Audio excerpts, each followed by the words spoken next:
जाऊँ सार को काली गोटे फाइल देती से भी सिग्नेचर करना हो सार आसी जातो सिग्नेचरटा करेंगे। नमस्कार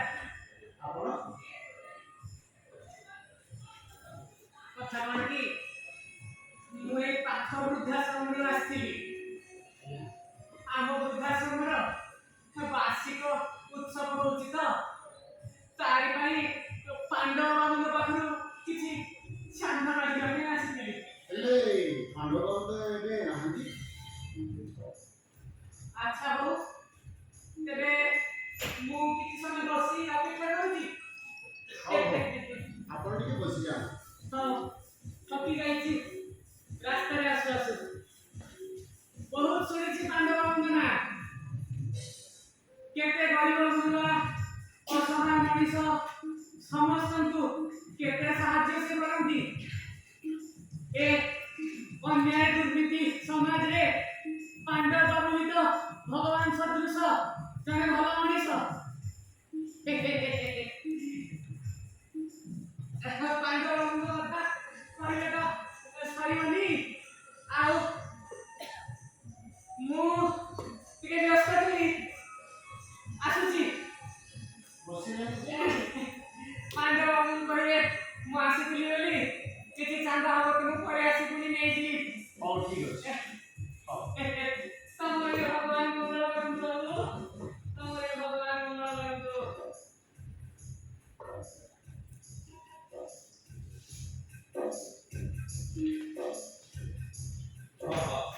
हेलो हाँ हाँ बोले ठीक है अरे हाँ है जीव हाँ ठीक है ओहो मु आसी जब पहुँचले ऑफिस में अपना काम हो जीव किछ असुविधा नहीं जब पहुँचले आज अपना काम कर दी ओ ठीक है सर नमस्कार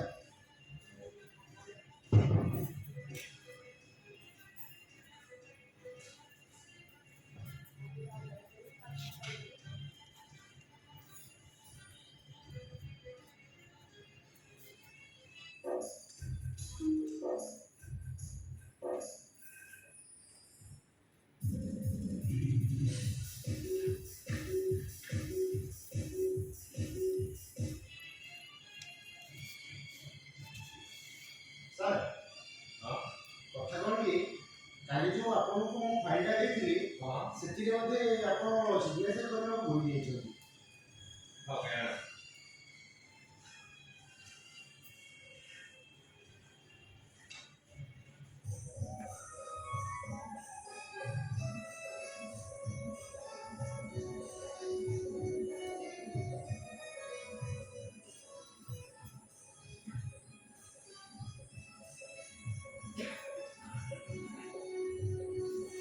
You are nonsense.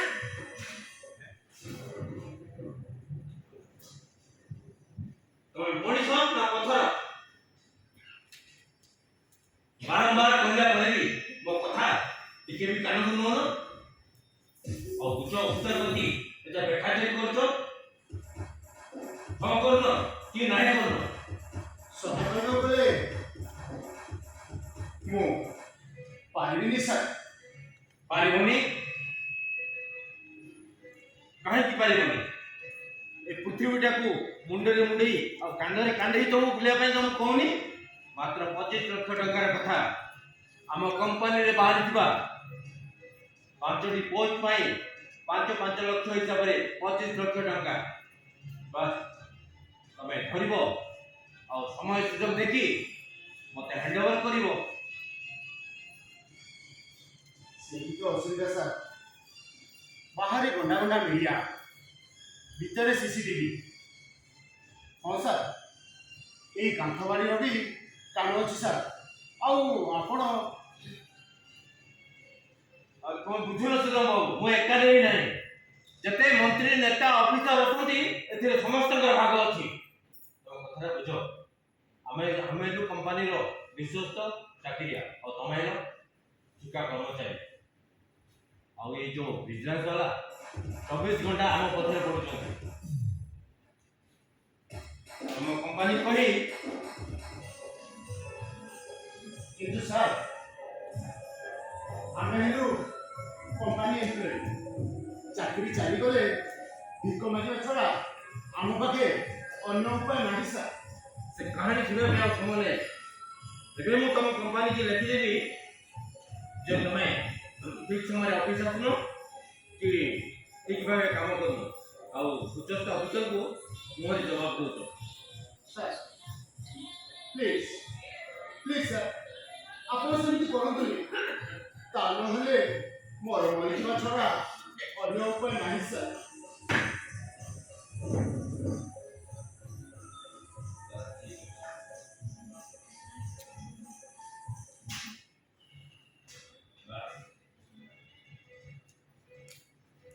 ଏବେ ମୁଁ ଯାହା କହୁଛି ଠିକ୍ ଶୁଣ।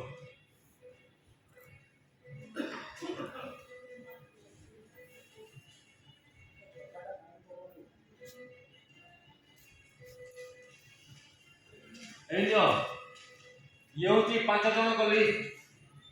ତୁମେ ପର୍ସନାଲ କଣ୍ଟାକ୍ଟ କର କି ଫୋନରେ କଣ୍ଟାକ୍ଟ କର। ଧର ମୋର କିନ୍ତୁ 2 ଦିନ ଭିତରେ ଦରକାର 25 ଲକ୍ଷ ଟଙ୍କା ଆସୁଛି। ମୁଁ ଏ କରପ୍ସନ୍ କରିପାରିବିନି ସାର୍। ଓହୋ, କରପ୍ସନ ଗ୍ରାଉଣ୍ଡ ଲେଭେଲରୁ ଆରମ୍ଭ କରି ସଚିବାଳୟ ଯାଏ ଚାଲିଛି କରପ୍ସନ। ଆଉ ତମେ ମୋତେ ଶିଖଉଛ କରପ୍ସନ ବିଷୟରେ? ଯାଅ, ମୁଁ କହିବା ମୁତାବକ ମୋତେ 2 ଦିନ ଭିତରେ 25 ଲକ୍ଷ ଟଙ୍କା କଲେକ୍ସନ କରି ଆଣିକି ପହଞ୍ଚେଇବ। আসছি। হ্যাঁ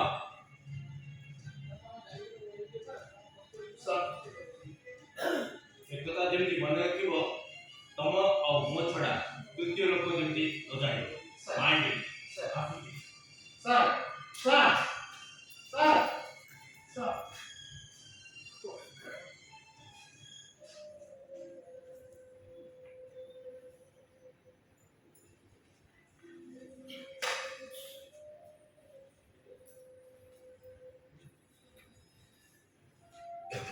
ଆମେ ହେଲୁ କମ୍ପାନୀ ଏମ୍ପ୍ଲୟି। ଏମିତି ଉଚ୍ଚସ୍ଥ ଅଫିସରଙ୍କର ତାଗିଦ ଆଉ ତଳ କର୍ମଚାରୀଙ୍କର ଉପହାର ଦରମାଟା ତ ମିଳିବାଟା ଠିକ୍ ଠିକଣା ନାହିଁ। ଖାଇବୁ କ'ଣ, ବଞ୍ଚିବୁ କେମିତି? ଏମିତି ଏକ ଜୀବନ ଭିତରେ ଆମ ଭବିଷ୍ୟତ ଅନିଶ୍ଚିତ ଅନ୍ଧାର।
ଚାପୁଡ଼ା ମାର ମୁହଁରେ ଛେପ ପକାଅ, ପିଛ ପଦ ଗାଳି କର। ସବୁ ଭଲ ଲାଗିବ ଭାଉଜ। ତୁମକୁ ଦେଖିଲା ଠାରୁ ଆଉ ମୁଁ ଭୁଲି ପାରୁନି। ସେଦିନ ଯେବେ ବାହା ହେଇନଥିଲ କାଳୁକୁ ଦେଖିକି ଆଜି ପର୍ଯ୍ୟନ୍ତ ପାଗଳ ହେଇଅଛି। ହେଲେ ମୋ ପାଖରେ କ'ଣ ନାହିଁ? ଘର ଦ୍ୱାର ଗାଡ଼ି ଘୋଡ଼ା ସବୁକୁ ଶହ ଶହ ଏକର ଜମି ବାଡ଼ି। ତମର ମନେ ରଖିବା ଉଚିତ ମୁଁ ଜଣେ ବିବାହିତା। ଆଉ ଏ ବିବାହିତା ନାରୀର ହାତ ଧରିଥିଲା ବୋଲି ଦିନେ ରାବଣ ପାଇଁ ହେଇଥିଲା ରାମାୟଣ। ଆଉ ଏ ବିବାହିତା ନାରୀର କେଶ ଧରିଥିଲା ବୋଲି ଦିନେ ଦୁଃଶାସନ ପାଇଁ ହେଇଥିଲା ମହାଭାରତ। ହଉ ହେଲା ଯେ ଭାଉଜ, ସେ ଜଣେ କମ୍ପାନୀ ଚାକିରିଆକୁ ବାହା ହୋଇ ପାଇଛ କ'ଣ? ନା ସୁଖ ନା ଶାନ୍ତି। ମୁଁ ଅନେକ ଥର ବଜାରରେ ଦେଖିଛି, ସିନ୍ଦୁର ଟିକେ କିଣିଲେ ଟିକିଲି ପାଇଁ ପଇସା ନାହିଁ, ବଳେ ପାଉଁଜି କିଣିଲେ ମତାମଣି ପାଇଁ ପକେଟ ଖାଲି ହୋଇଯାଇଥିବ। ଆଉ ନଥିବ ପାଟ, ନଥିବ ଖଟ, ତଳେ ମାଟିରେ ଶୋଉଥିବ। ମାଟି ବିଛଣାର ନିଦ ଗଜଦନ୍ତ କଲଙ୍କରେ ନଥାଏ ଧନିଆ। ସ୍ୱାମୀ ସ୍ତ୍ରୀର ସମ୍ପର୍କ ମଧ୍ୟରେ ନଥାଏ ଅନ୍ଧ ଛୋଟା, କଳା ଗୋରା କି ଧନୀ ନିର୍ଦ୍ଧନର ତାରତମ୍ୟ। ଚୁପଚାପ ଏଠାରୁ ଯିବ ନା ଛାଞ୍ଚୁଣିରେ ମାରିବନି ତମ ମୁଣ୍ଡରୁ ସେ ପ୍ରେମ ନିଶାଟାକୁ ଉତାରିଦେବି। ଚାଲିଯିବି, ନିଶ୍ଚୟ ଚାଲିଯିବି। କିନ୍ତୁ ମନେ ରଖ, ଜଙ୍ଗଲରେ ଯେମିତି ମୃଗଣୀକୁ ଘେରିକି ଶିକାର କରନ୍ତି, ମୁଁ ମଧ୍ୟ ଶିକାର କରି ଜାଣେ। କାରଣ ମୁଁ ଦେଖିଥିବା ସ୍ୱପ୍ନକୁ ତଳେ ବଳେ କୌଶଳେ ସତ କରିଥାଏ। ସପନ ଧନକୁ ଶଗଡ଼ ଭଡ଼ା କରିଥିବା ଲୋକ ଗୁଡ଼ାକ ପୁରାପୁରି ଅନ୍ଧ ଆଉ ବଦ୍ଧ ପାଗଳ। ଆଉ ଏ ପାଗଳ ମାନଙ୍କର କେମିତି ଚର୍ଚ୍ଚା କରିବାକୁ ହୁଏ ସେ କଥା ମତେ ବେଶ ଭଲ ଭାବେ ଜଣା। କ'ଣ କହିବ?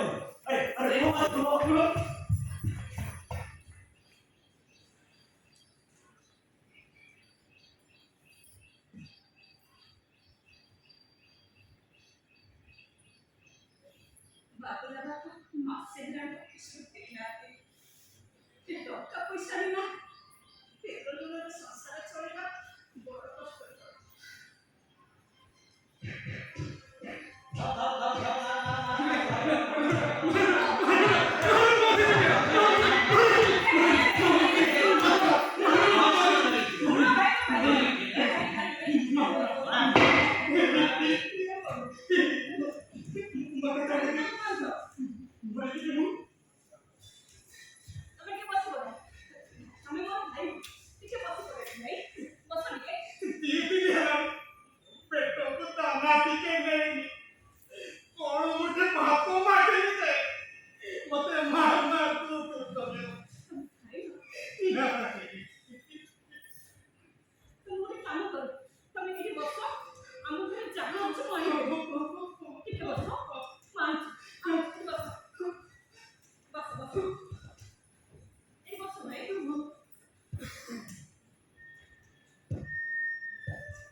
ସମାଜ ମତେ ମାର ମାର ଦୂର କରୁଥିଲା ବେଳେ ତମେ ମତେ ଭାଇ ଡାକିଲ।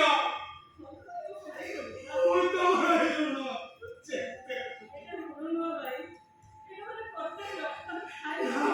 ନା ଭଉଣୀ, ମୁଁ ତମର ନିଜ ତମ ଭଲରେ ତ ତମକୁ ଈଶ୍ୱର ଭଲରେ ରଖନ୍ତୁ। ମୁଁ ଆସୁଛି ଭଉଣୀ, ମୁଁ ଆସୁଛି। ଦେଖିକି ଯିବ।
ନା ବାବୁଲା ନା।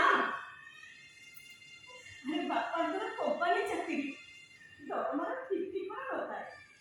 ବେଳେ ବେଳେ ଦରମା ଆସିଲେ ଲେଟ୍ ହେଇଯାଏ। ଏ ଶୁଣ, ଏଥର ବାପା ଆସନ୍ତୁ, ଆଗେ ମୋ ବାବୁଲା ପାଇଁ ମୋବାଇଲଟେ କିଣିଦେବି, ତାପରେ ଯାଇ ଯୋଉ କଥା। ମୋ ବାବୁଲା ମୋବାଇଲରେ ବସିକିରି ପାଠ ପଢିବ, ଗେମ୍ ଖେଳିବ, ହେଲା? ବାପାରେ, କଥା କହିବି ଭାବୁଥିଲି, କହିବୁ? ସେଦିନ ତୁ ଗୋଟେ ବଢିଆ ଗୀତଟେ ଗାଉଥିଲୁ ନା?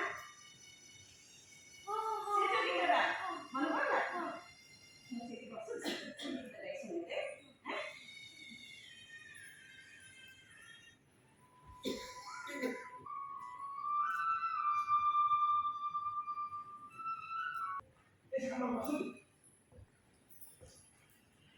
ସାରେ ଏ ହେଉଛି ସୁଦାମର ଘର।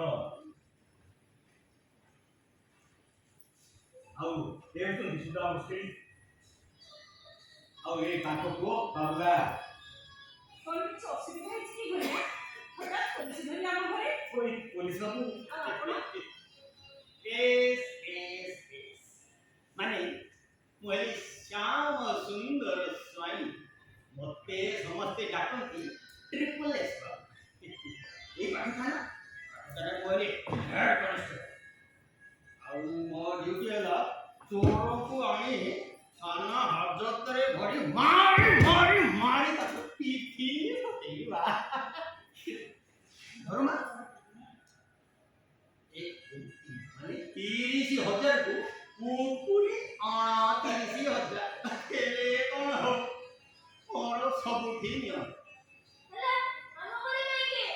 ଚୋର! একদম চোর!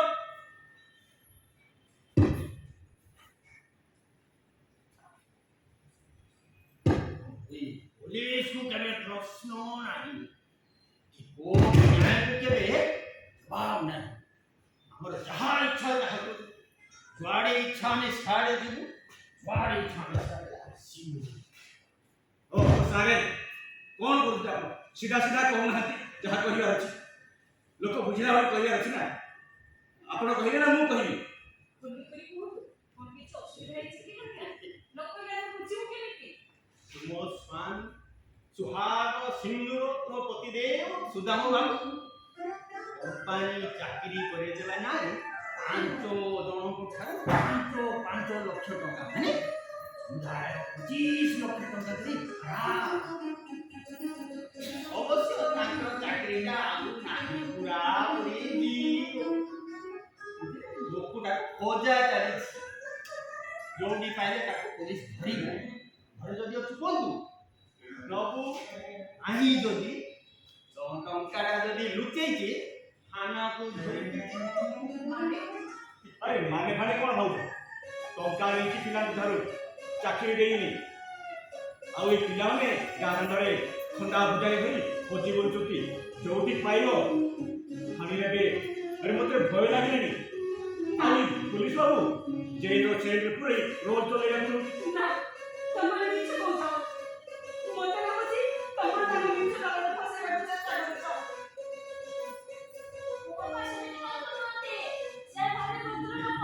ଆରେ ବାବୁ, ମୋତେ ଆଉ ତୁ ଶିଖାନା ଚୋର କିଏ ଭଦ୍ର କିଏ ବୁଝିଲୁ? ଏ ଶ୍ୟାମ ସୁନ୍ଦର ସ୍ୱାଇଁ ସ୍ୱୟଂ ଆସିଛୁ ମାନେ କିଛି ନା କିଛି ନେଇକି ତୋ ବାପା ଆଣିଥିବା 25 ଲକ୍ଷ ଟଙ୍କା ସ୍ଥାନକୁ ଆଉ କ'ଣ କ'ଣ ସବୁ ଘରେ ଭରିକି ଚାଳିକି ଯିବା, ଟର୍ଚ୍ଚ ମାରି ସର୍ଚ୍ଚ କରିବା। ଚାଲି ଚାଲି ଘରକୁ ଚାଲ।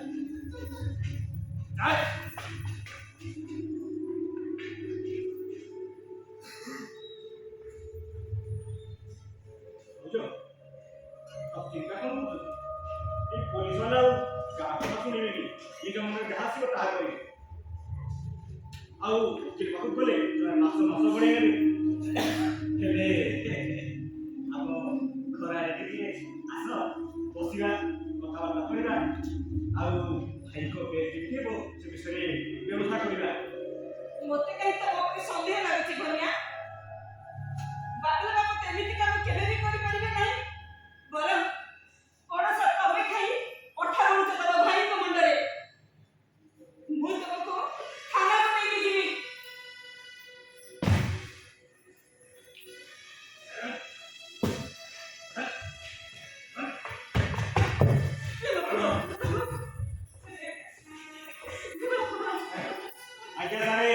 କିଛି ମିଳିଲା କି 1025 ମିଳିବ ଆରେ ବାଟ ଖର୍ଚ୍ଚ ନା ସବୁର ଖାଲି ବଳଦା ହେଇଗଲା ମିଳିବ ଘନା ଅବଶ୍ୟ ମିଳିବ ସୁଧା ଆଙ୍ଗୁଠିରେ ଯଦି ଝିଅ ନ ବାହାରେ ଆଙ୍ଗୁଠି କେମିତି ଟେଢ଼ା କରି ଝିଅ ବାହାର କରାଯାଏ ଏ ଶ୍ୟାମ ସୁନ୍ଦର ସ୍ୱାଇଁ ଠିକ୍ ଭାବେ ଜଣା ତମେ ଖାଲି ବୁଝିଲ ତୋ ଉପରେ ନଜର ରଖିଥିବ ଆଉ ମତେ କହିବ ଆରେ ବାଃ ସୁନ୍ଦର ଚେହେରା ଉପରେ ପ୍ରେମ ଭରା ନଜର ନୁହଁ ମ ଯାଅ ମୋ ଷ୍ଟାଇଲ ସେମାନେ କୁଆଡ଼େ ଗଲେ କ'ଣ କଲେ କାହା ସହିତ ମିଶିଲେ ଖାଲି ମୋତେ ଇନଫର୍ମ କରିବେ ଓକେ ହରବି ଓକେ ସାର୍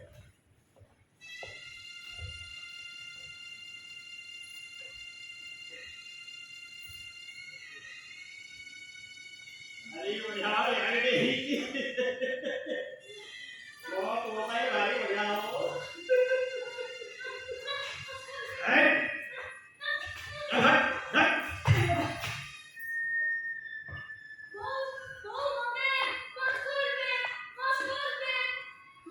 ଆରେ ସେମାନେ ହେଲେ ବଡ଼ ଲୋକ ସେମାନେ ଯାହା କରିବେ ଏ ଦୁନିଆ ଆଖିରେ ସବୁ ଉଠେ ଆମେ ହେଲୁ ଗରିବ ମରି ମୁଣ୍ଡିଆ ଆମେ ଏଠି ସୁନା ପିନ୍ଧିଲେ ବି ଲୋକେ କହିବେ ପିତ୍ତଳ ଆମ ହାରଭତରେ ଏଠି କିଏ ଶୁଣିବ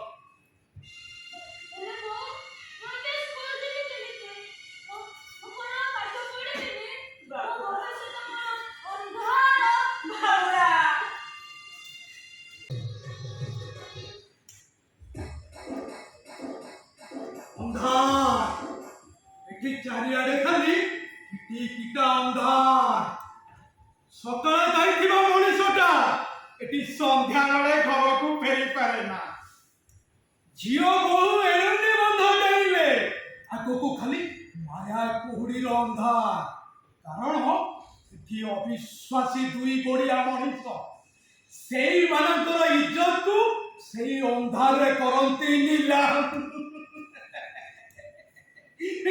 ଅନ୍ଧାରରେ କରନ୍ତି ନିଲାମ ମୁଁ ଚାହିଁବି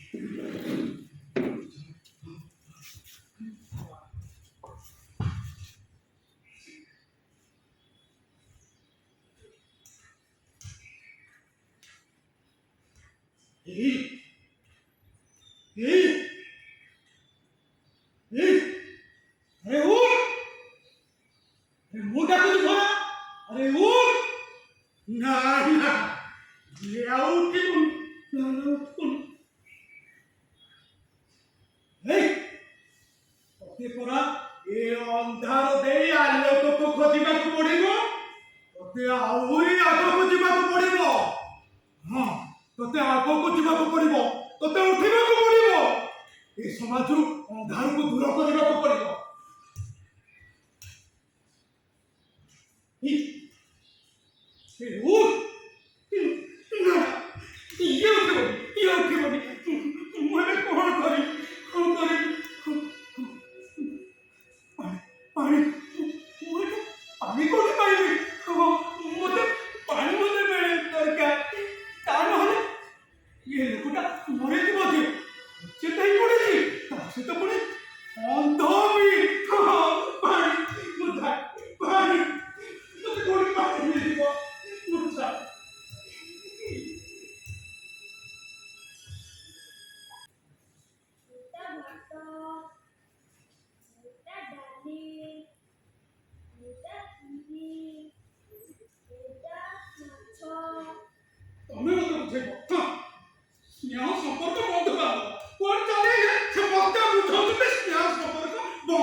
ये सबू मुची निराट मिछ এই অন্ধার ভিতরে ছোট ছোট তুলতুলিয়া পোক কেবে কাহাকু আলোক দেই পারন্তিনি কি দেই পারিবেনি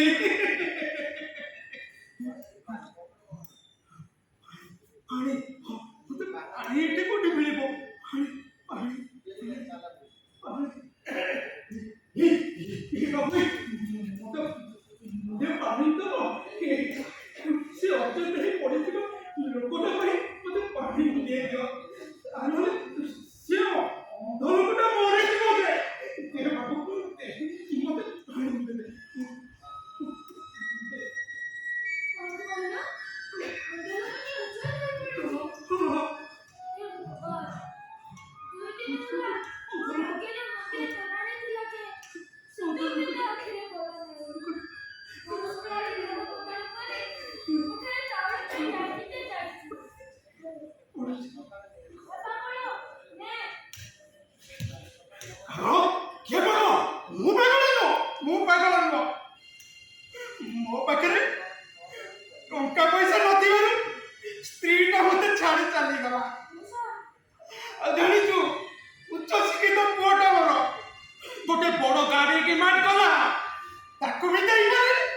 ଛାଡ଼ି ପଳେଇଗଲା। ଆଉ ତୁ ଜାଣିଛୁ ଯାହାକୁ ମୁଁ ଜୀବନ ଠାରୁ ଅଧିକା ଭଲ ପାଉଥିଲି, ମାନେ ମୋ ଝିଅ, ତାକୁ କେତେଟା ଯୌତୁକ ଟଙ୍କା ପାଇଁ ତା ଶାଶୁଘର ଲୋକମାନେ ପେଟ୍ରୋଲ ଢାଳି ମାରିଦେଲେ। ଆଉ ସେଇଦିନ ଠାରୁ ଏଇ ସମାଜ ଆଖିରେ ମୁଁ ହେଇଗଲି ଗୋଟିଏ ପାଗଳ।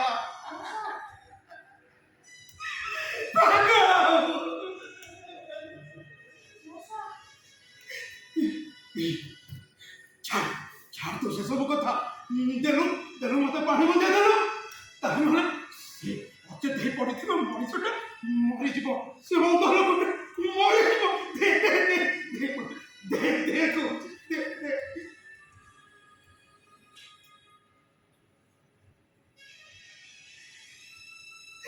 ତୋର ମଙ୍ଗଳ ହବ ବାବୁ, ତୋର ମଙ୍ଗଳ ହବ। ତୁ ଭଲରେ ଯା। ଜଗନ୍ନାଥ ତୋର ମଙ୍ଗଳ କରନ୍ତୁ, ମଙ୍ଗଳ କରନ୍ତୁ।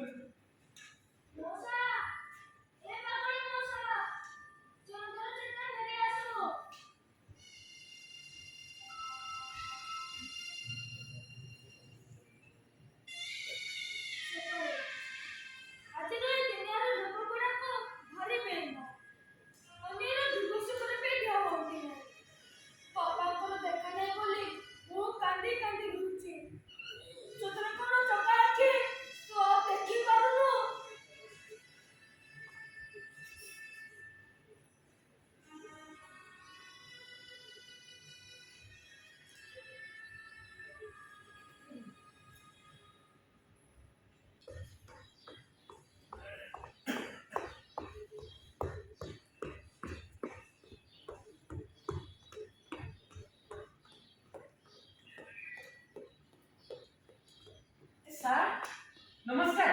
ନମସ୍କାର। ଆଉ ଭଲ ଅଛନ୍ତି? ବହୁତ ବଢିଆ ଅଛି। ଓହୋ, ଏଇ ସକାଳ ସମୟରେ ଆପଣଙ୍କ ସହିତ ଟିକେ ଦେଖା ହୁଏ। ଆଉ ପୁଅ? ପୁଅ ମୋର ଗୋଟେ ହାଇଦ୍ରାବାଦ ସଫ୍ଟୱେର ଇଞ୍ଜିନିୟର ଅଛି। ହଁ। ଆଉ ଛୋଟ ପୁଅଟା ଏଇ ଭୁବନେଶ୍ୱରରେ ହିଁ ଅଛି। ଆହା, ଆଉ ମ୍ୟାଡାମଙ୍କର ଅପରେସନ ହେଇଥିଲା ବୋଲି କହୁଥିଲେ। ହଁ, ହେଇଗଲା, ସକ୍ସେସ୍ ହେଇଗଲା। ଆଉ ଆମ ଏ ବୟସରେ ୱାକିଂଟା କଲେ କିଛି ଦିନରେ ଆମକୁ ଅଛି। ସେଥିଲାଗି ୱାକିଂ ପାଇଁ ଆମକୁ ଜରୁରୀ ଦରକାର। କେବଳ ସେଇଥିପାଇଁ ସକାଳୁ ସକାଳୁ ମୁଁ ଟିକେ ସମୟ କାଢେ, ନହେଲେ ବ୍ୟସ୍ତବହୁଳ ଜୀବନରେ ଆଉ ସମୟ କାଢି ଦିଅନ୍ତୁ। ଠିକ ଅଛି ସାର୍, ଆସୁଛି। ଠିକ ପୁଣି ଅଛି। ଦେଖା ହବ।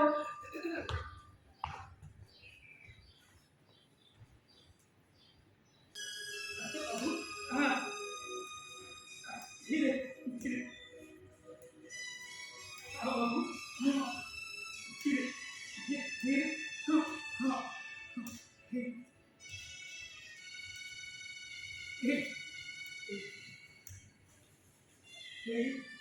ଘର ପଢ଼ାରେ ଟିକେ ବସି ପଡ଼ ବାବୁ। ଭାରି ଭଲ ଲୋକଙ୍କ ଘର ବାବୁ। ହଁ, ଭାରି ଭଲ ଲୋକଙ୍କ ଘର।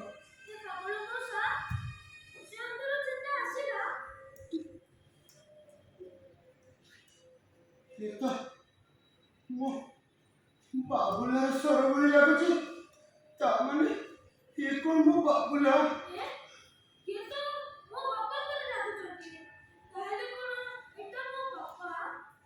କିଏ ବାବୁଲା କିରେ? ବାବୁଲା ବାବୁଲା ବାବୁଲା ବାବୁଲା ବାବୁଲା। ଓରେ ନାଟୁଆ କାଳିଆ ସାହସ, ଏଇଟା ପୁଣି ତୋର କି ପ୍ରକାର ନାଟରେ କାଳିଆ? କେତେବେଳେ କାହାର ଘରଟାକୁ ଭାଙ୍ଗି ଦଉଛୁ ତ, ଆଉ କେତେବେଳେ କାହାର ଘରଟାକୁ ଚଢି ଦଉଛୁ, କେତେବେଳେ କାହାକୁ ଦଉଛୁ କ୍ଷୀରି ପୁରୀ ତ, ଆଉ କାହା ଭାଗ୍ୟରେ ପେଜ ତୋରାଣି। ବାରେ କାଳିଆ, ତୋର ଦୁଇ ବାରକୁ ମୋର କୋଟି ନମସ୍କାର। ଆରେ ବାବୁଲା, କାଇଁ ତୋ ବୋଉର ପାଟି ତ ଶୁଭୁନି। ଏ ଧନ, ତୋ ବୋଉ କୁଆଡ଼େ ଗଲା?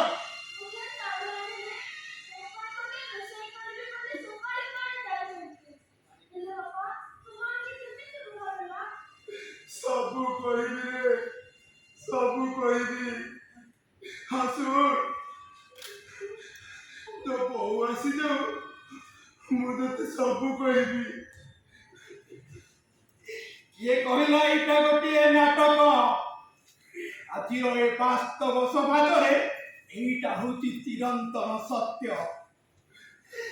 ଏ ସହରର ଚାକଚକ୍ୟ ଭିତରେ ପଡୁଥିବା ମଣିଷ ଗୁଡାକ କୁଆଡେ ବୁଝିବେ ଗରିବ ଘରର କାମ।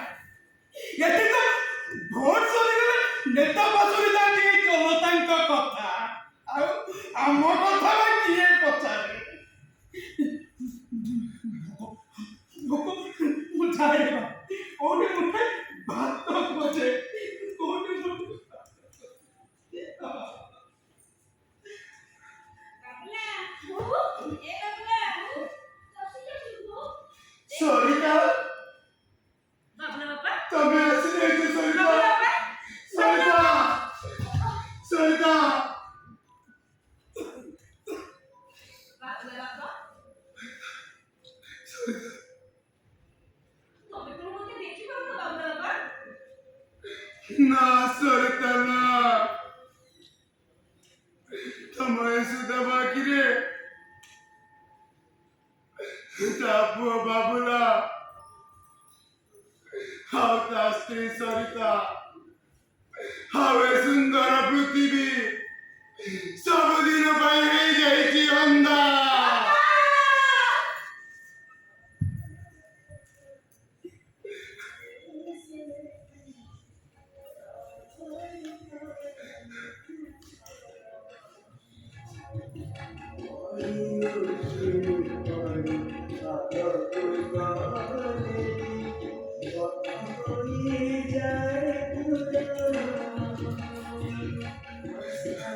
সরিতা, সরিতা, সরিতা, সরিতা,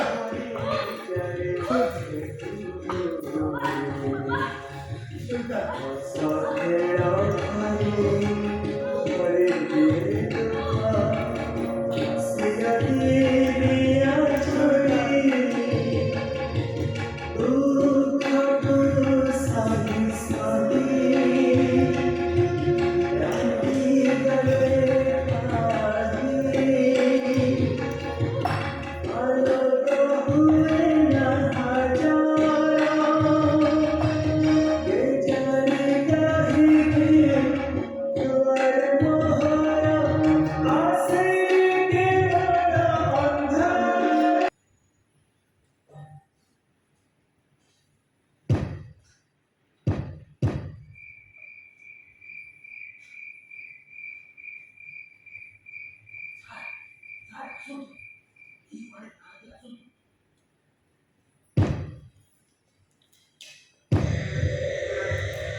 তোতে বলছিল আরে যাও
ବର୍ଷ ତ ସରିଗଲା, ନିତ୍ୟକ୍ରମ ସବୁ ସରିଗଲା। ଯାଏ ପାଣି ଗ୍ଲାସଟି ପିଇଲେ। ସରିତା, ଆରେ ପାଣି ଗ୍ଲାସଟି ଆଣ।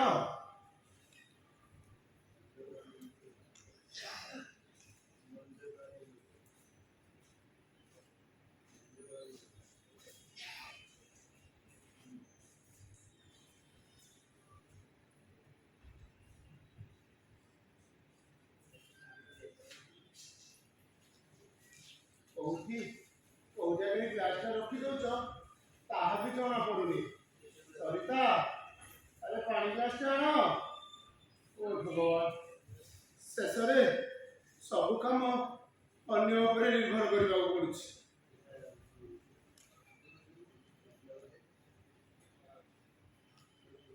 ଯାଅ, ପାଣିଟା ଗ୍ଲାସଟା ମିଳିଗଲା।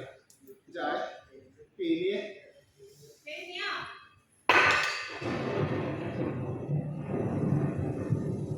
এটা কার গ্লাস নিও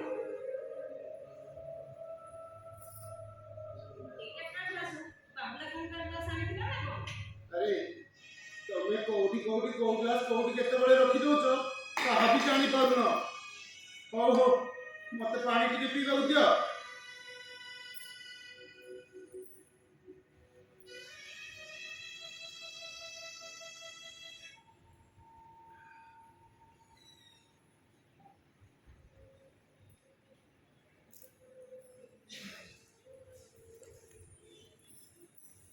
ବୁଝିଲ ସରିତା, 2-3 ଦିନ ହେଲା ତମକୁ ଗୋଟେ କଥା କହିବି କହିବି ବୋଲି ଭାବୁଛି। কোন କହିପାରୁନଥିଲି, ଭାବିଲି ଆଜି କହିନେବି। ମୁଁ ଯୋଉ କଥା କହିବି ତାକୁ ତମେ ରଖିବ। তুমি কথা কেন অমান্য করেছে ହଉ ହଉ, ମୁଁ ଜାଣିଛି।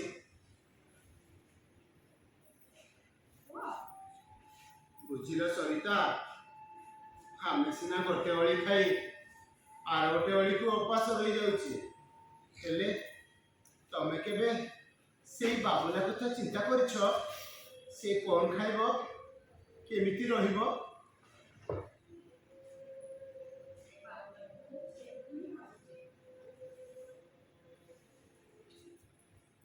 ঠিক সেই কথা ভাবছি আজকাল যুগরে কিଏ କାହାକୁ କଣ ଦବ ତା ବାଡ଼ିରେ ଶାଗ ପଞ୍ଝାଇବାର ହାତ ଲଗେଇ ଦଉନାହାନ୍ତି ଆଉ ଏ ସମୟରେ ବୁଝିଲ ସରିତା, ସେଥିପାଇଁ ମୁଁ ଗୋଟେ ନିଷ୍ପତ୍ତି ନେଇଛି। କଣ ମୁଁ ନା ମୁଁ ନା ମୁଁ ନା ଭିକ ମାଗିବି, ଭିକ। କଣ କହିଲ ତମେ ଆଉ ଆଉ ଅନ୍ୟ ଉପାୟ ନାହିଁ ସରିତା। ଆମକୁ ସେଇ ବାବୁଲା କଥା ଟିକେ ଚିନ୍ତା କରିବାକୁ ପଡିବ। ଶୁଣ, କିଛି ନହେଲେ ନାହିଁ, ଅତ୍ୟନ୍ତ ଖୁଦ ପେଜ ତ ତା ପାଟିରେ ଟିକେ ଦେଇପାରିବା। ଠିକ ଅଛି ତମେ ଏକା କାହିଁକି ଯିବ ଚାଲ ମୁଁ ବି ତମ ସାଥିରେ ଯିବି କଥାରେ ଅଛି ପରା ସ୍ୱାମୀର ହାତ ଧରି ଚାଲିବା ସ୍ତ୍ରୀର କର୍ତ୍ତବ୍ୟ ଆମ ଭାଗ୍ୟରେ ଯଦି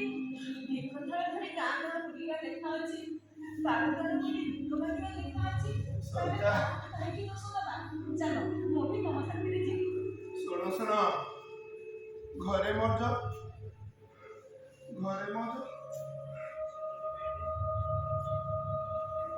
ସେଇ ପୁରୁଣା ବେଗ ଆଉ ଖଲିଟା ଅଛି ତାକୁ ନେଇକି ଆସ। ଆଉ ଶୁଣ ସେ ବାବୁଲାଟା ଉଠିବା ଆଗରୁ ଏଇ ଗାଁ ମୁଣ୍ଡ ଦେଇ ଆମେ ଦୂର ଗାଁକୁ ଯାଇ ଭିକ ମାଗିବା। ଯାଅ ହଉ ରେ। ଯାଅ ସରିତା ଯାଅ ଦେଖ ଶେଷରେ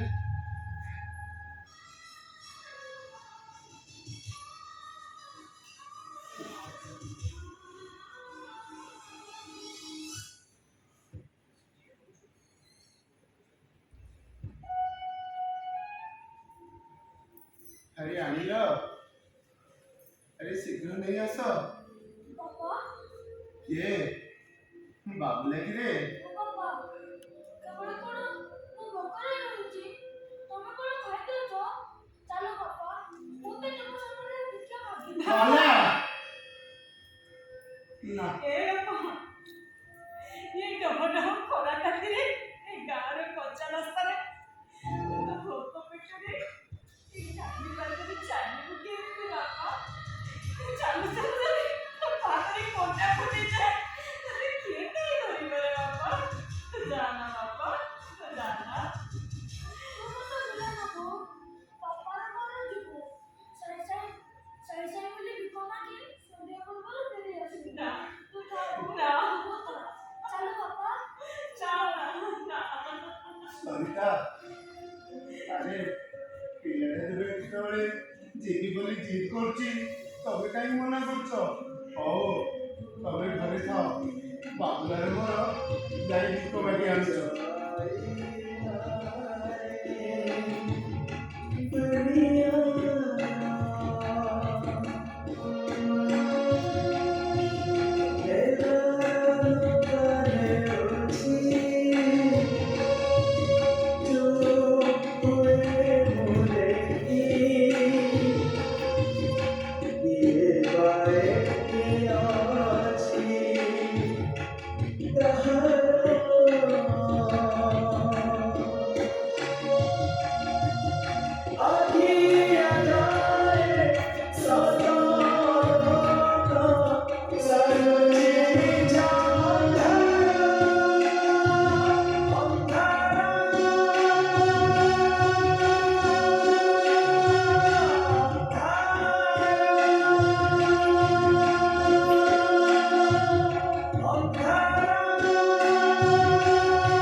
ବିଜନେସ୍ ହାତକୁ କେଚ୍ଛା ଯିବା ଆଗରୁ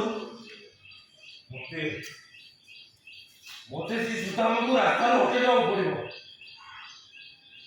ମୁଣ୍ଡ ଥିଲେ ତୁଣ୍ଡ ଖୋଲିବ, ପାଟି ଥିଲେ ପାଟି ବେଳିବ, ଥିଲେ ଏସବୁ ଦୁନିଆରେ ଗଲା ପରେ ଖବର ଆସିଲି ଫୋନ କଲେ ଫୋନ ଉଠୁନି, କ'ଣ କରାଯିବ?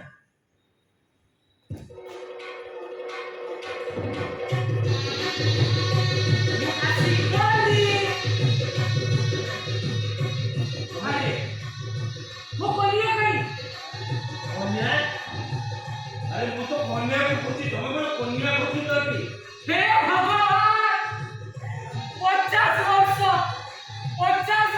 ପରେ ଗୋଟେ କନ୍ୟା ଠିକ କରିଥିଲି ସେ ମଧ୍ୟସ୍ଥକୁ ପଇସା ଦେଇକି ଯେତେ ପଇସା 50,000 ଟଙ୍କା ଦେଇ ତାକୁ ଯୌତୁକ ବାହାଘର ଖର୍ଚ୍ଚ ସବୁ କଲି ତାପରେ ମୁଁ କନ୍ୟା ନେଇ କୋଉଠି ଲୁଚେଇ ରଖିଛି ମୋ କନ୍ୟା देखो आप बेटी मतलब कल्याण मंडप भाबिलो की बाहर बोर्ड देखि आसिलो ना एमती पसी आसिलो सामान्य आगे मेरे ऑफिस में हां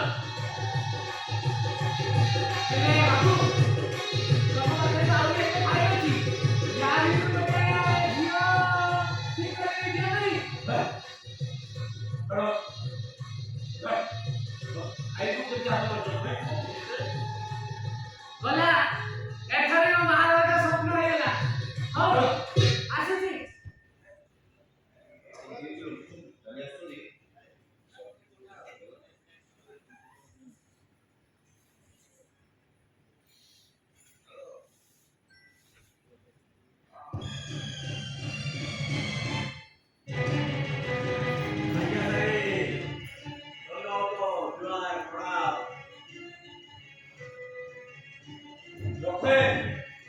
ଧୁଆ କଣ ତମ ପାଖରେ ରଖ ଘରକୁ ନେଇକି ଆଚାର କରି ଖାଇବ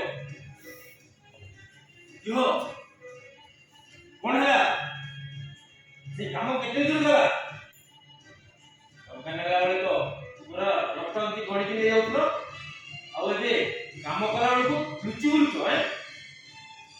ଆଜ୍ଞା ସାରେ ଏଠି କଣ ଭାତ ଡାଲମା ହେଇଛି ନା କଣ ଗୋଳାଗୋଳି କରି ଗରମ ଗରମ କିଛି ଦେବି ତମକୁ ମର୍ଡର କରିବା ଅନ୍ଧ କରିବା ଆଉ ପାଗଳ କରିବା ଏ କଣ ପିଲା ଛଡା ହେଇଛି ନା କଣ ଆରେ ତା ପାଇଁ ପ୍ଲାନ୍ ହେବ ପ୍ଲାନିଂ କରାଯିବ ଆଉ ସମୟ ସୁଯୋଗ ଦେଖି ସୁଟ୍ କରାହବ ଆରେ ଯାହା କରୁଛ କର ଟିକେ ଜଲ୍ଦି କର ନହେଲେ ନହେଲେ ମୁଁ ପାଗଳ ହେଇଯିବି ପାଗଳ ପାଗଳ ହେ ରାସ୍ତାରେ ବୁଲିଲେ ତ ଭଲ ଆଉ ଏମିତି ପାଗଳଙ୍କ ଭଳିଆ ଚୋରି କଲେ ଭାରି ଅସୁବିଧା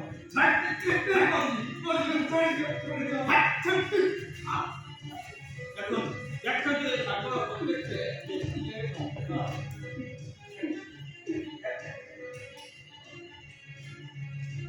ଆଉ କେତେ ଟଙ୍କା ଦେଇ ଖାଇଲେ ତମମାନଙ୍କର ପେଟ ପୁରିବ ଅନ୍ଧ ନାଁରେ ଛୋଟା ନାଁରେ ଗରିବ ଗୁରୁବା ନାଁରେ ଏମିତିକି ମନ୍ଦିର ମସଜିଦ ଗିର୍ଜା ନାଁରେ ସବୁ ତ ନେଇ ଖାଇକିନା ଠୁଳ କର ହେଲେ ମନେ ରଖ ବାବୁ ଯେତେବେଳେ ଏ ଗାଁ ମୁଣ୍ଡ ଦେଇ ସଂସାର ଯିବ ନା ଥିବ କେତେବେଳେ ହାତରେ ନା ଥିବ ପକେଟରେ ଏମିତି ରଙ୍ଗଳା ହେଇକିନା ଆସିଲ ଠିକ ସେମିତି ରଙ୍ଗଳା ହେଇ ପଡେ ବେଶୀ ଉପଦେଶ ଦଉଛୁ କେ ଚାଣକ୍ୟ ହେଇଯିବୁ ଚାଣକ୍ୟ ଏ ଶ୍ୟାମବାବୁ କାହିଁକି ଆଙ୍କଟା କେମିତି ବାଡ଼େଇଛୁ କହିଲ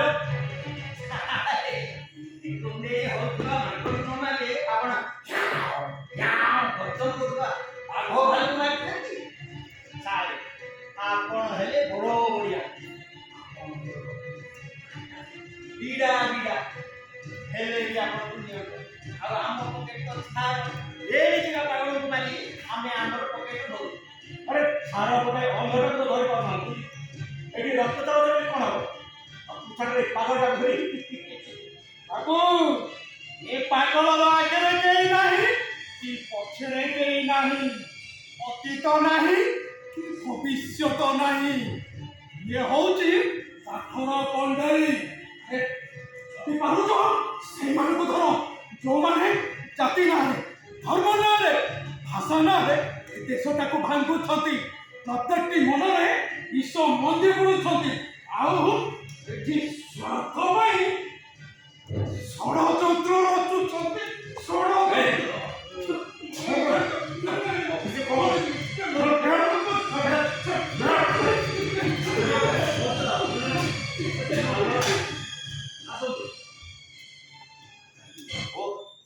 ଶ୍ୟାମବାବୁ ତ ପୋଲିସ ବାଲା କରୁଛ କଣ ସାରେ ଟିକେ ଭୁଲ ଭେଲରେ ଟିକେ ହେଲେ ସିନା ହେଇଥାନ୍ତା ଆଉ ଖାଲି ରାଗ ଉଠିଥାନ୍ତା କିଛି ଗୋଟେ ହେଇଥାନ୍ତା ଫୁଲଟା ଫୁଟିଥାନ୍ତା କଷିଟା ଧରିଥାନ୍ତା ଫଳ ଭରିଥାନ୍ତା ଆଉ ଯାଇ ପାଚିଲେ ତୋଳିକି ଖାଇଥାନ୍ତେ ମୁଁ ଜାଣୁଛି ପରା ପୋଲିସ ମାନଙ୍କୁ ନା କିଛି ନଦେଲେ କାମ କିଛି ହବନି ନେ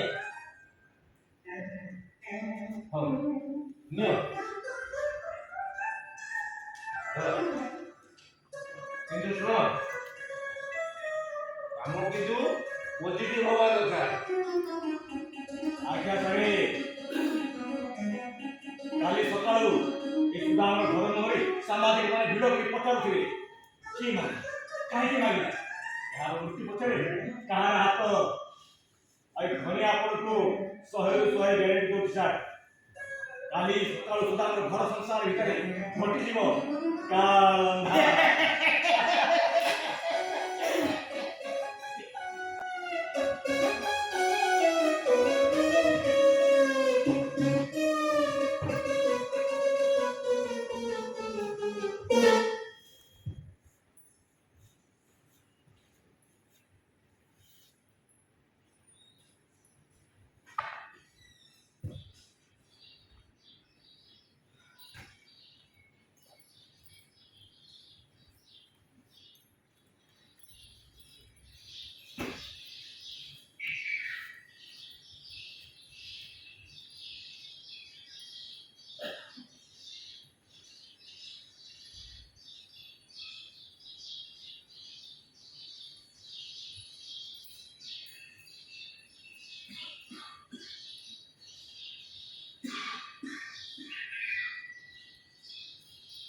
କାମ କରିବାକୁ ଯିବା ପାଇଁ ମୁଁ ବାହାରକୁ ବାହାରିଛି। ଏପଟେ ବାବୁଲା ବାପାକୁ ଜ୍ୱର, ଆଉ ଠିକ ଏଇ ସମୟରେ ବାବୁଲାଟା ଚାଲିଗଲା। ବାବୁଲା, ସରିତା, ବାବୁଲା ଏବେ ମୋ ପାଖେ ବସିଥିଲା, କୁଆଡ଼େ ଯେ ପିଲାଟା ଚାଲିଗଲା। ସରିତା, ସରିତା, ଓହୋ, ତମେ ବ୍ୟସ୍ତ ହଉଛ କାହିଁକି? ବାବୁଲା ଟିକେ ଆରେ କେମିତିକା ମା ହଁ ତମେ? ପିଲାଟା ପୁରା ସକାଳୁ କିଛି ଖାଇନି, ଏମିତି ଖରା ତାତିରେ ପିଲାଟାକୁ ବାହାରକୁ ଛାଡ଼ିଦେଲ। ଆରେ ମନା କରୁ କରୁ ମୋ କଥା ବାପ ଶୁଣୁଛି ନା ପୁଅ ଶୁଣୁଛି? ଆରେ ଯେତେ ମନା କଲେ ବି ଆରେ ମତେ ବୁଝେଇକି କୁହ, ମୋ ବାବୁଲାଟା ଗଲା କୁଆଡ଼େ? କୁଆଡ଼େ ଆଉ ଯିବ? ଆମେ ବାପା ମା ଯେତେବେଳେ ପିଲାଟା ମୁହଁରେ ମୁଠାଏ ଦାନା ଦେଇପାରିଲେ ନାହିଁ, ସରିତା, ସେ ଆଉ କଣ କରିଥାନ୍ତା? ଏକା ଏକା ଖଞ୍ଜଣି ଧରି ଭିକ ମାଗିବାକୁ ଚାଲିଗଲା। ସରିତା! ଆରେ ଆରେ ଛାଡ଼ ସରିତା, ଛାଡ଼।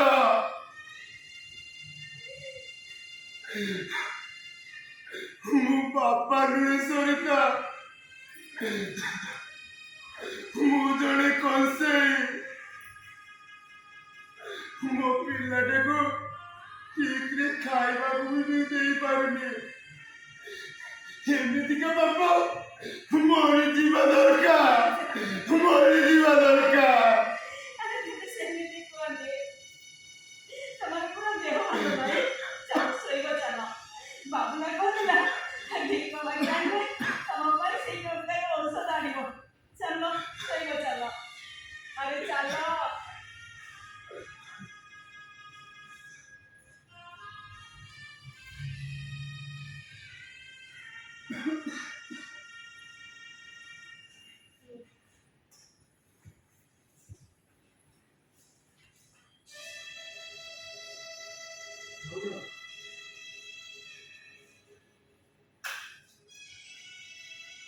ଚିନ୍ତା କରିବା তুমি କହିଲା ପରି ମୁଁ ମୋବାଇଲରେ ଭଲ କାମଟେ ଯୋଗାଡ଼ କରିଛି। କିଏ କନ୍ୟାଟିରେ? ଆରେ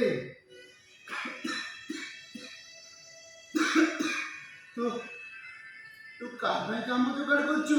ଆଉ କାହା ପାଇଁ? ଏଇ ଆମ ଭାଉଜ ପାଇଁ। ସରିତା, ଶେଷରେ ତମେ?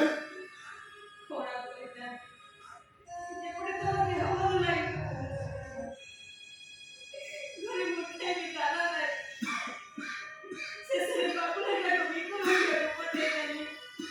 ମୋତେ ଯେମିତି ହଉ ଯୋଉଠି ହଉ କାମ ଗୋଟେ ଯୋଗାଡ଼ କରି କିଛି ଟଙ୍କା ଆଣିବାକୁ ପଡ଼ିବ।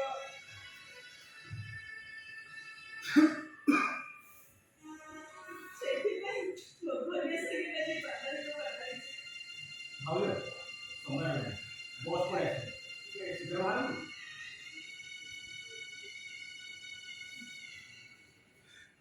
ବସିଛି। ମୋ ବାବୁଲା ଆସିଯାଇଛି। ଥାଉ, ଥାଉ ସରିତା, ଥାଉ।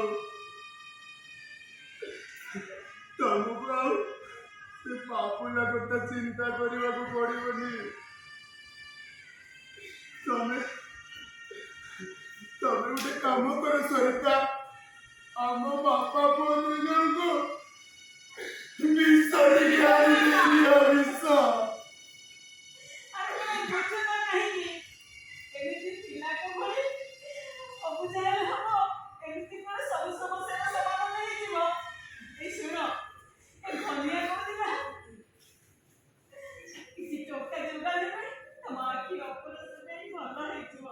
ସେ ଡାକ୍ତରଙ୍କ ସହିତ କଥା ହେଇଛି, ଆଉ ସେ ଟଙ୍କା ଯୋଗାଡ଼ କରିବା ପାଇଁ ମୁଁ ପୁରା ପଦାକୁ ବାହାରୁଛି।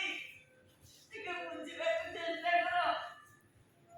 ଭାଉଜ ତୁମେ ଭାଇକୁ ବୁଝାସୁଝି କରି ଆସ ମୁଁ ଅପେକ୍ଷା କରିଛି ବାହାରେ ଲେଟ୍ ହେଇଯିବ ବୋଲି।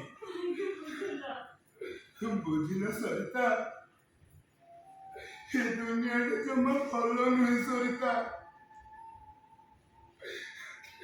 ତମେ ଯେତେ ଜାଗ୍ରତରେ ଚାଲିଲେ ବି ବେଳେ ବେଳେ ଝୁଣ୍ଟି ଯିବାକୁ ପଡିଥାଏ। ଆଉ ରାତି ପାଇଁ ସକାଳ ହେଲେ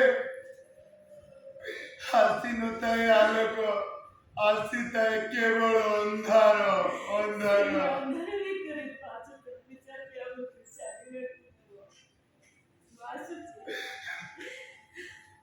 ନା,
ଆଜ୍ଞା ନମସ୍କାର। ନମସ୍କାର। ଆରେ ଆରେ ଆଲୋକ ବାବୁ, ଆସନ୍ତୁ ଆସନ୍ତୁ। କେମିତି ଭଲ ଅଛନ୍ତି? ଭଲ ଅଛି ସାର୍। ଆଉ କଣ ଥଣ୍ଡା ନେବେ ନା ଗରମ ନେବେ? କିଛି ଦରକାର ନାହିଁ, କିଛି ଦରକାର ନାହିଁ। ମୁଁ ଦେଖୁଛି ଏଇ ସାମ୍ବାଦିକ ମାନଙ୍କର ଆଖି ଯେତିକି ତୀକ୍ଷ୍ଣ, କାନ ତାଠୁ ବି ପ୍ରଖର। ଲୋକଟିଏ ରାତି ଶୋଇକି କଣ କରିଛି ଜାଣିବା ଆଗରୁ ନା ଏଇ ସାମ୍ବାଦିକ ମାନଙ୍କର କ୍ୟାମେରାରେ ତା ପରଦିନ ବ୍ରେକିଂ ନ୍ୟୁଜ୍ ହେଇକି ଆସିଯାଉଛି। ସେ କଥା ନୁହେଁ ସାର୍, ଏ ନିର୍ଭୀକ ସାମ୍ବାଦିକମାନଙ୍କ ନେଟୱାର୍କ ବହୁତ ବିସ୍ତାର। ଆମ କାମ ହେଲା ସମ୍ବାଦ ଖୋଜିବା। ସେ ପାଣିରୁ ହଉ କି ପଙ୍କରୁ ହଉ, ଫୁଲରୁ ହଉ କି ଡ୍ୟାମ୍ପରୁ ହଉ। ହେଲେ କହିଲେ ନାହିଁ କାହିଁକି ଡକେଇଥିଲେ? ଆରେ ଆଲୋକ ବାବୁ, ସମସ୍ୟା ଥିଲେ ତ ସମାଧାନ ନିଶ୍ଚୟ ଅଛି ନା। କଥାଟାକୁ ଜଟିଳ ନ କରି କାଟିଦେଲେ କଣ ଭଲ ହୁଅନ୍ତାନି? ପରିଷ୍କାର ଭାବରେ ନ କହିଲେ ବି ମୁଁ ବୁଝିପାରୁଛି ଆପଣ କଣ କହିବା ପାଇଁ ଚାହୁଁଛନ୍ତି। କିନ୍ତୁ ସରି ସାର୍, ଏ କାଗଜ କଲମ କ୍ୟାମେରା ବ୍ୟବହାର କରୁଥିବା ଲୋକଗୁଡ଼ାକ ହୃଦୟଟା ପଥର ପରି ହେଇଥାଏ। ସେମାନେ ପଛକୁ ଦେଖିପାରନ୍ତି ନାହିଁ କି ଆଗ କଥା ଭାବି ପାରନ୍ତିନି। ଆପଣ ବୋଧେ ଭୁଲି ଯାଉଛନ୍ତି ଆଲୋକ ବାବୁ, ଆଜି ସକାଳର ଖବରକାଗଜଟା ଆସନ୍ତାକାଲି ସକାଳୁ ପିଲାଙ୍କର ମୁହ ପୋଛା ହୋଇ ବାଡ଼ିପଟ ଗାତରେ ଖତ ଖାଇଯାଏ। ଆପଣ ବି ଭୁଲି ଯାଉଛନ୍ତି ଶ୍ୟାମ ବାବୁ, ଆଜିକାଲି କାଗଜର ଯେତିକି ତାକତ ଏତିକିରେ ସେ ରାମାୟଣ କି ମହାଭାରତ ସୃଷ୍ଟି କରିଦେଇପାରେ। ଯଦୁବଂଶ को नाश कर दे पारे। ଆଜିକାଲିକା କିଛି ସାମ୍ବାଦିକ ଉପରେ ଏଇ ଗୋଟେ ଭ୍ରମ ଧାରଣା ରହିଲା ଯେ ସେମାନେ କ୍ୟାମେରାର ଭୟ ଦେଖି ସବୁ କିଛି ହାସଲ କରିପାରିବେ। ଆରେ ସମ୍ଭବ କଥାରେ ମନରେ ପକାବି କି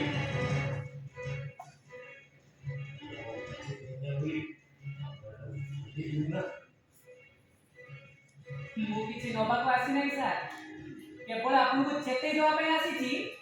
ଆଗକୁ ରେଡ୍ ସିଗ୍ନାଲ ଅଛି, ଭଲରେ ଭଲରେ ବାଟ କାଟି ଦେଇ ଚାଲିଗଲେ ଭଲ, ନହେଲେ ନହେଲେ ନହେଲେ ଖବର କାଗଜରେ ବାହାର କରିବେ, ଟିଭିରେ ଦେଖେଇଦେବେ, ବାସ୍ ଯାଇ ଯାଇ ଯାଇ ସେତିକି ବାଟ, ଆଉ ତା ଆଗକୁ ନାହିଁ। ଆମେ ହେଲୁ ପୋଲିସ, ଇଲିଶି ମାଛ ଦେହରେ ଯେତିକି କଣ୍ଟା ଆମ ଦେହରେ ତାଠୁ ଅଧିକ କଣ୍ଟା। ମୋଡ଼ି ମାଡ଼ିକି ଖାଇଲୁ ନାଲି ଚିତ ତଳେ ଏମିତି ଜାକିଦେବୁ ଯେ ଆଉ ଜୀବନ ସାରା ଉଠିପାରିବେନି। ତେବେ ଶ୍ୟାମ ବାବୁ ରହିଲା ଚ୍ୟାଲେଞ୍ଜ, କିଏ କାହାକୁ ଫାଇଲ ତଳେ ପୁରେଇ ମୋଡ଼ି ମାଡ଼ି ଚାପି ଦଉଛି ସେଟା ସମୟ କହିବ।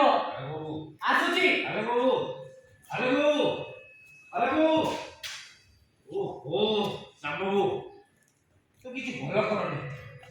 ଆରେ ସେମାନେ ହଉଛି ବୁଢ଼ା କୁଣ୍ଡରେ ଗଛ କାଟିବାକୁ ଯାଇ କେତେବେଳେ ନିଜ ଗୋଡ଼ କାଟିଦେବେ। ଏ ଶ୍ୟାମ ସୁନ୍ଦର ସ୍ୱୟଂ ଅଛି ସାର୍, ଦେଖିବା ସେ ସାମାନ୍ୟ ସାମାଜିକଟା ଆପଣଙ୍କୁ କଣ କରୁଛି ଚାଲନ୍ତୁ।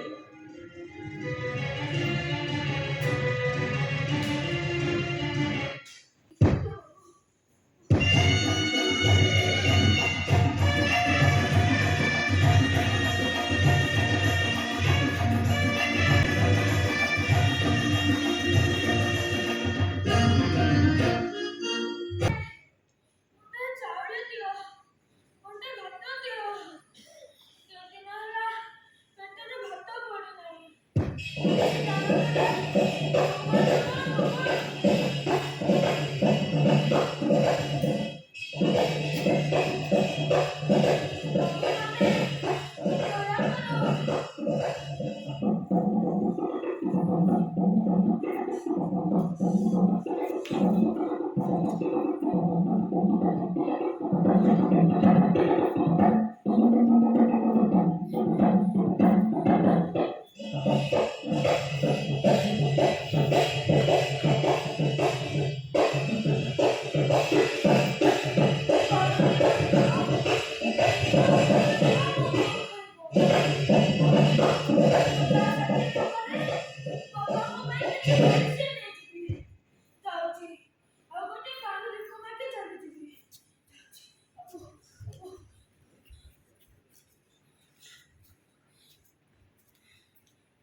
ଅଛି ସକାଳୁ ପକେଟରେ ଚାରଣା ନଥିଲା, ଆଜି ଟିକେ ସନ୍ଧ୍ୟାରେ ଭୁଲ ମଟର ସହିତ ଟିକେ ଚାଖଣା ଦିନରେ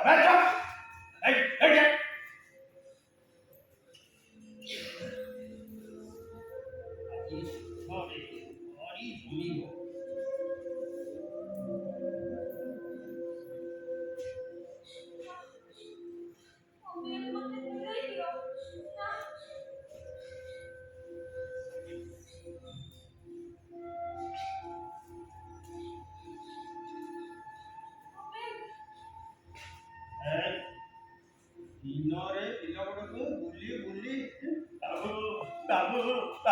ବାବୁ ଭିକ ମାଗନ୍ତି, ଆଉ ରାତି ହେଲେ କବାଟ ଭାଙ୍ଗି ଚୋରାନ୍ତି। ଚୋରର ପିଲା ଚୋର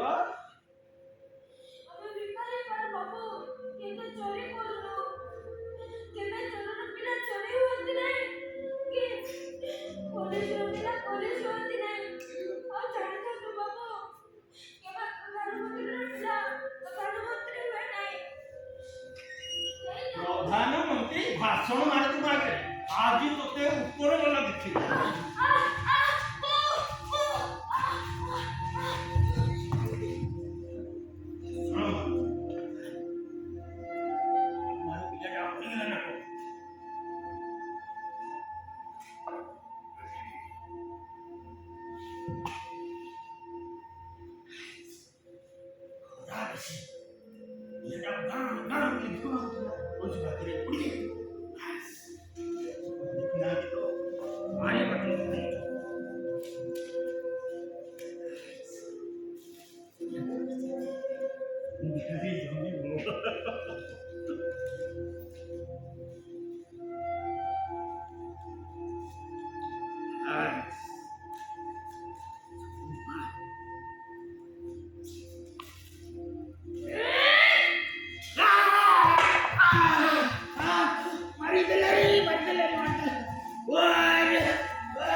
ଗଲା ଯେ ଗଲା ଫୋନ୍ ନାହିଁ କି କାମ ନାହିଁ ଟଙ୍କା ବି ପଠେଇବି ବୋଲି କହୁଥିଲା ଏ ପର୍ଯ୍ୟନ୍ତ ପଠେଇନି ହେଲେ ମୋ ବାବୁଲାଟା ତ ବି ବହୁତ ଦିନ ହେଲା ଘରୁ ବାହାରକୁ ଯାଇଛି ସେ ବି ଫେରି ନାହିଁ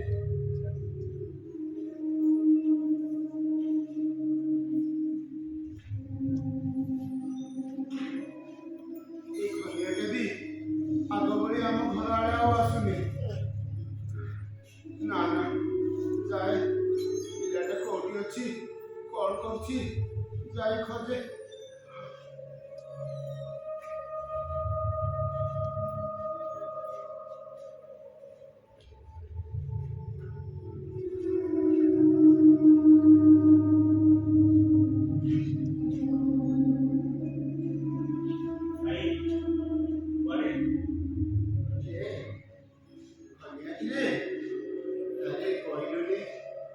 ଭାଉଜ କୋଉଠି ଅଛି କଣ କରୁଛି କଣ ଖାଉଛି ତାର ତ କିଛି ଖୋଜ ଖବର ନାହିଁ ଆରେ କହ ତ ଭାଉଜ କେବେ ଘରକୁ ଆସିବ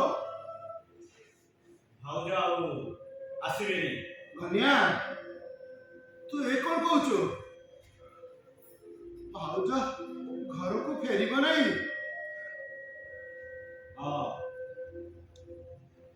ଏ ଖନିଆ ଆଉ ସେଦିନ ଖନିଆ ନୁହେଁ ପ୍ରସାଦ ଜ୍ୱାଳାରେ ଜଳୁଥିବା ଖନିଆ ତ ସ୍ତ୍ରୀ ଦିନେ ମତେ ପୁରା ବଜାରରେ ଲୋକଙ୍କ ସାମ୍ନାରେ ଚପଲ ସହିତ ମାରିଥିଲା ଧନିଆ ତେଣୁ ତାର ପ୍ରତିଶୋଧ ରୂପେ ମୁଁ ତାକୁ ମଣିଷ ବଜାରରେ ବିକ୍ରି କରିଦେଇଛି ଧନିଆ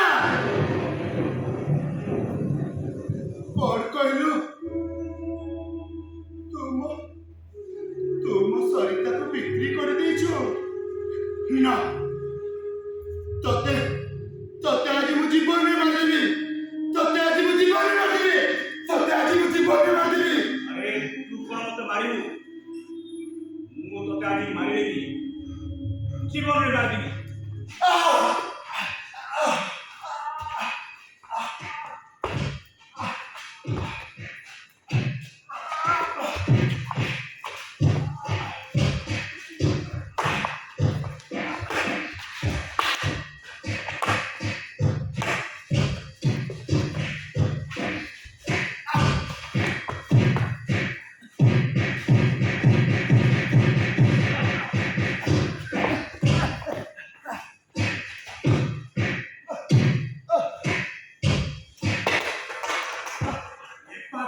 ମୁଣ୍ଡଟା ସିନା ଖରାପ କିନ୍ତୁ ତା ବାହୁରେ ଅଛି ଅକସ୍ମାତ ଅନ୍ୟକୁ ବଞ୍ଚାଇବାର ସାହସ ତୁ ଆଜି ମରିବୁ ଅଳ୍ପ ମରିବୁ ମୁଁ ତତେ ଆଜି ମାରୁ ମାରିଦେବି ଆରେ ତୁ କଣ କରିବୁ ମାରିଦେବି ଆରେ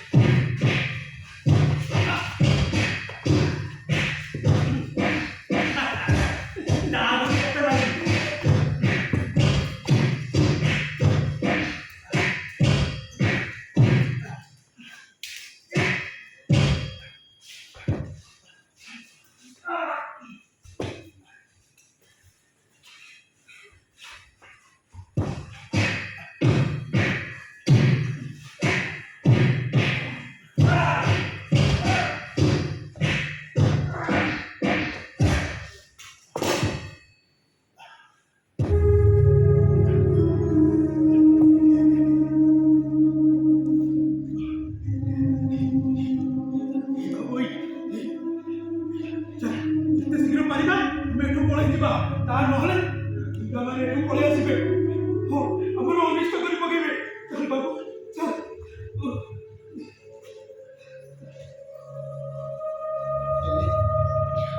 ହେଲେ ଭାଇ ଯେତେବେଳେ ମୋ ବାବୁଲାଟା ଘରକୁ ଫେରେ ତାକୁ କୁଏ କହିବ ତା ବାପା କୋଉଠି ଅଛନ୍ତି?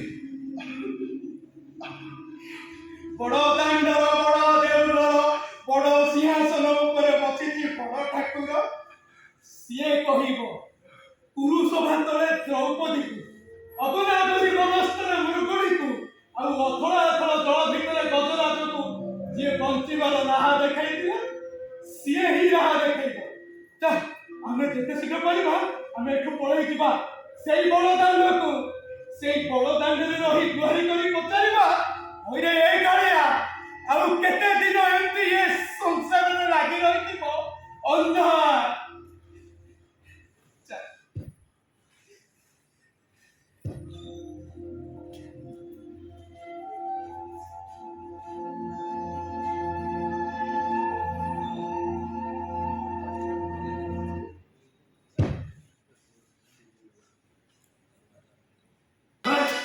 ମୋତେ ଛାଡ଼ିଦିଅ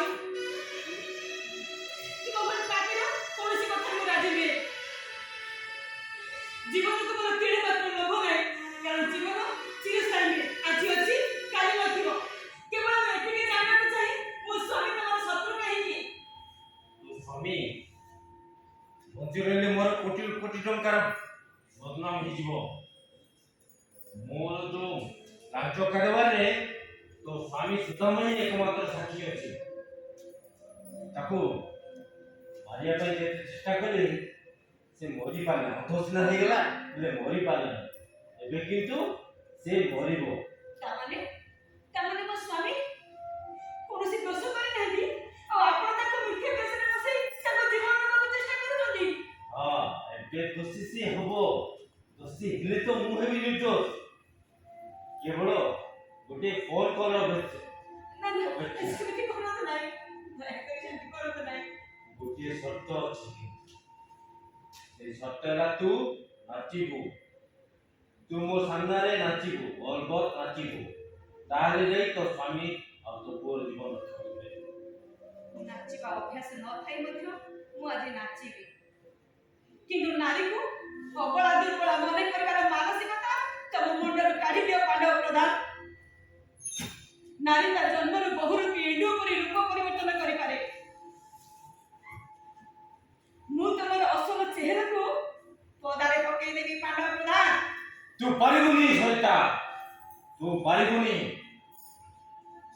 କାରଣ ଯେତେ ନେତା ମନ୍ତ୍ରୀ ଅଫିସର ସବୁ ଅଛନ୍ତି ମୋର ଏଇ ଆଙ୍ଗୁଠିର ଇଶାରାରେ ଉଠନ୍ତି ଆଉ ବସନ୍ତି କେବଳ ଗୋଟିଏ ଫୋନ କଲ୍ର ଅପେକ୍ଷା ରହ ମୁଁ ଫୋନ ଏଠି କରୁଛି ଧର୍ମ ଅଛି ସତ୍ୟ ଧର୍ମ ନ୍ୟାୟର ଆଲୋକକୁ କେହି କେବେ ଜୟ କରିପାରି ନାହାନ୍ତି କି କରିପାରିବେ ନାହିଁ ଏ ସମସ୍ତ ଅନ୍ଧକାରକୁ ଚିରି ସ୍ତମ୍ଭରୁ ନରସିଂହ ବାହାରିଲା ପରେ ଦିନେ ନା ଦିନେ ସତ୍ୟର ଆଲୋକ ମୋ ଦ୍ୱାର ମୁହଁକୁ ଆସିବ ତୋ ଆଲୋକ ଆସିବା ଆଗରୁ ମୁଁ ସବୁଦିନ ପାଇଁ ତୋ ରାସ୍ତା ତୋ ଦ୍ୱାର ବନ୍ଧରୁ ଭଗେଇଦେବି ଆଲୋକ ଆଉ ଆସିଯିବ ହ୍ୟାଲୋ ଦୟାକରି ସେମିତି କରନ୍ତୁ ନାହିଁ ପ୍ଲିଜ୍ ମୁଁ ଆପଣଙ୍କ କଥା ରାଜି ବାଳେ ଜଲ୍ଦି ସର୍ତ୍ତରା ମାରିଯାଏ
কুমারী তুমি আর পাপ কর নাই ତୁମର ସାମ୍ବାଦିକ ଭାଇର ଷ୍ଟିଙ୍ଗ ଅପରେସନରେ ସବୁ କଳା କାରନାମାର ହେଇଯାଇଛି ପର୍ଦ୍ଦାଫାଶ। ଏବେ ବୁଝିଲ ତ ପାଣ୍ଡବ ପ୍ରଧାନ ସେଦିନର ସେ ବୃଦ୍ଧାଶ୍ରମ କଥା ଆଉ ମ୍ୟାରେଜ ଅଫିସ। ତମେ ଥିଲ ସୁଦାମ ପଛରେ ଆଉ ତମ ପଛରେ ଥିଲି ମୁଁ। ତମେ ଡାଳେ ଡାଳେ ଗଲେ ମୁଁ ପତ୍ରରେ ପତ୍ରରେ ଯାଉଥିଲି। ଆଉ ଆଜିଠାରୁ ଏ ଷ୍ଟିଙ୍ଗ ଅପରେସନରେ ଥିବା ପ୍ରମାଣ ପାଇଁ ତମର ବାକି ତକ ଜୀବନ ଜେଲର ସେଲରେ ସରିବ। ଭିଜିଲାନ୍ସ ଅଫିସର ମିଷ୍ଟର ପଣ୍ଡା ବାବୁ। Well done. Very well done, young man. ଆଜି ଜଣେ ସଚ୍ଚୋଟ ନିର୍ଭୀକ ଭାବ ସମ୍ପାଦକ ଭାବରେ ତୁମେ ଯେଉଁ ସଫଳ କାର୍ଯ୍ୟ କରିଛ ତାହା କେବଳ ଧନ୍ୟବାଦ ପାଅ। এই ପାଣ୍ଡବ ପ୍ରଧାନ ଭିଜିଲାନ୍ସ କାମରେ ଲୁଚି ଛପିକିରି ସେ ପହଞ୍ଚୁଥିଲେ। କିନ୍ତୁ ଆଜି ତୁମେ ତାହା ସଫଳ ଭାବରେ କରିଛ। এই ପାଣ୍ଡବ ପ୍ରଧାନକୁ ଭିଜିଲାନ୍ସ ସହିତ ଯାହା କଠୋର ଉପରେ କଠୋର କାଣ୍ଡ ବିଜୟ ବାବୁ ପ୍ରଧାନ ବାବୁ ଜୀବନ ମୃତ୍ୟୁର ସଂକୀର୍ଣ୍ଣ ପରିସୀମା ମଧ୍ୟରେ ଏ ସମାଜରେ ଘଟି ଯାଇଥିବା ଅନ୍ଧାର ଆଜି ଅବସାନ ଘଟିଛି। ସତ୍ୟକୁ କବଳିତ କରିଥିବା ଅସତ୍ୟରେ ଆଜି ହୋଇଛି ପରାଜୟ। ଆଜି ଘଟି ଯାଇଛି ସତ୍ୟ ଉପରେ ସତ୍ୟର ଜୟ। ଘଟି ଯାଇଛି